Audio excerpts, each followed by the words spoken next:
నమస్కారం మిత్రులారా, నేను కర్ణ అడ్వకేట్. ఈరోజు మీ అందరికీ ఉపయోగపడే ఒక లీగల్ పాయింట్ చెప్పడానికి వచ్చాను.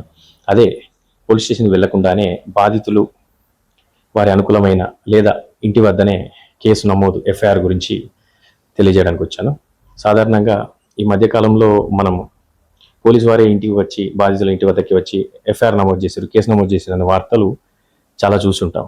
అది ఈ మారిన కొత్త చట్టంలో పొందుపరిచిన కొత్త చట్టం యొక్క అనుకూలమైన అంశాలు అవి.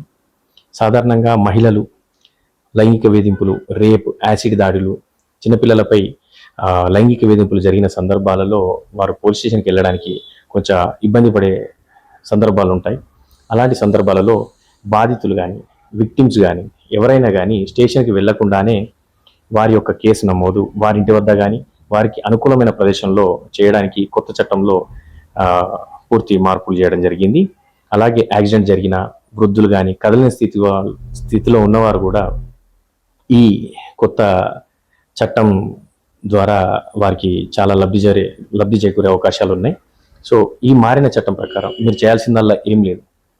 జస్ట్ పోలీసు వారికి 100 డైల్ చేసి సమాచారం ఇచ్చి వారికి రమ్మని చెప్పి మీరు కోరినా కూడా వారు మీ వద్దకే వచ్చి కేసు నమోదు చేస్తారు.